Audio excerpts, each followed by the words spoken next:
మనకి అంబేద్కర్ గారు రాజ్యాంగం రాసినప్పుడు 3 వ్యవస్థల్ని ఏర్పాటు చేశారు. అది శాసన నిర్మాణ వ్యవస్థ. ప్రజల చేత ఎన్నికైన ప్రజాప్రతినిధులతో ఏర్పడేటటువంటిది శాసన నిర్మాణ వ్యవస్థ. అందులో లోక్సభ, శాసనసభలు. మన తరపున బిల్లులు వాళ్ళు చేయాలి, చట్టాలు వాళ్ళు చేయాలి. దాన్ని పెద్దల సభలు అంటే శాసన మండళ్ళు, పై స్థాయిలో రాజ్యసభ, అక్కడ ఉండేటటువంటి వాళ్ళు ప్రత్యక్షంగా ఎన్నిక కాకుండా పరోక్షంగా వివిధ మార్గాల్లో ఎన్నికైనటువంటి వాళ్ళు ఉంటారు. వాళ్ళు అక్కడ పెద్ద మనుషులుగా అందులో ఉండే లోపాలని చెప్పి అవసరమైతే బిల్లు వెనక్కి పంపించి అవి సరి చేయమనొచ్చు. రెండోసారి కూడా లోక్సభ అదే ఓకే అన్న, శాసనసభ అదే ఓకే అన్న, మండలి ఓకే చేయాల్సిందే, రాజ్యసభ ఓకే చేయాలి. అవి ఆటోమేటిక్గా గవర్నర్కి రాష్ట్ర స్థాయిలో అయితే, జాతీయ స్థాయిలో అయితే రాష్ట్రపతి దగ్గరికి వెళ్తాయి.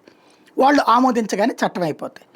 ఆ తర్వాత అందులో రాజ్యాంగ విరుద్ధంగా ఉన్నా లేదా ఆ చట్టాన్ని సక్రమంగా అమలు చేయకపోయినా, అంటే అదంతా అమలు చేసే బాధ్యత ఐఏఎస్లు, ఐపీఎస్లు. అందులో లోపం ఉంటే అప్పుడు న్యాయ వ్యవస్థ జోక్యం చేసుకోవాలి. అంతే తప్పించి ఈ చట్టం చెయ్యమని న్యాయ వ్యవస్థ ఆదేశించడానికి వీల్లేదు. చట్టం రాజ్యాంగ విరుద్ధంగా లేకపోతే కనుక జోక్యం చేసుకోవాల్సిన ప్రతి చట్టం విషయంలో కోర్టు జోక్యం చేసుకోకూడదు. కానీ ఈ మధ్యం జరుగుతున్నది ఏంటి? ప్రతి చట్టం, ప్రభుత్వం చట్టం చేసిన ప్రతిదీ కోర్టుకు వేస్తారు. కోర్టు దాంట్లో జోక్యం చేసుకుంటుంది. దాంట్లో తను స్టేట్మెంట్లు ఇస్తుంటుంది, ఉపన్యాసాలు ఇస్తుంటుంది, సూచనలు చేసేస్తుంటుంది, లేకపోతే ఆదేశాలు ఇచ్చేస్తుంటుంది.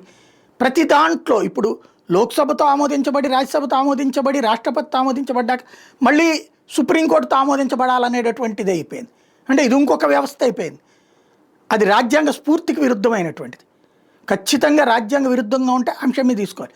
ప్రతి అంశాన్ని మేము రివ్యూ చేస్తాం అనేటటువంటి రూట్ కరెక్ట్ కాదు, ఆలోచించుకోవాల్సింది.